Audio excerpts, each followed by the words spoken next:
তো আজকে আমরা এসেছি ভৈরবাহার বিখ্যাত সম্রাট ভাইয়ের চা খেতে। আর এখানে এসে যেটা বুঝতে পারলাম, এই সম্রাট ভাইয়ের চা খাওয়ার জন্য বিভিন্ন জায়গা থেকে লোক আসে। বিশেষ করে এখানে সন্ধ্যাবেলা অনেক ভিড় হয়। তো আজকের এই ভিড়ের মধ্যে আমরাও চলে গিয়েছি সেই সম্রাট ভাইয়ের বিখ্যাত চা খাওয়ার জন্য। আর এই সম্রাট ভাইয়ের চায়ের নাম কি জানেন? চায়ের নাম হচ্ছে বেকায়দা চা। দুনিয়া এখন পৃথিবী। আর এই বেকায়দা চা খেতে এসে আমরা বেকায়দায় পড়ে গিয়েছি।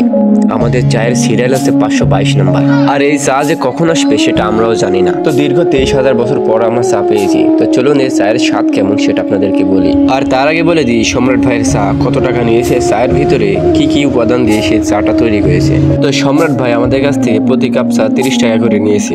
আর চায়ের ভিতরে প্রথমত আছে দুধ, তিল আর হয়তো বিভিন্ন ধরনের উপাদান দিয়ে তিনি চাটা তৈরি করেছে। তবে এই চা একটু বেশি মিষ্টি হয়ে গেছে, হয়তো বেশি চিনি দেওয়ার কারণে চায়ের ভিতরে বেশি মিষ্টি। তবে চার ভিতরে যদি একটু চিনি কম দেওয়া হয় তাহলে চাটা আরো বেশি ভালো লাগবে। তবে 30 টাকা হিসেবে চাটা খুব সুন্দর চা। তো এই চা খাওয়ার পরে সম্রাট ভাইয়ের সাথে একটা সেলফি তুলে আমরা এখান থেকে চলে গেলাম। তো যাই হোক, ভিডিওটি আজকে এই পর্যন্তই। সবাই ভালো থাকবেন, সুস্থ থাকবেন, আল্লাহ হাফেজ। আর যাওয়ার আগে সবাই কমেন্টে জানান যে আমার আর সম্রাট ভাইয়ের কেমন লাগছে।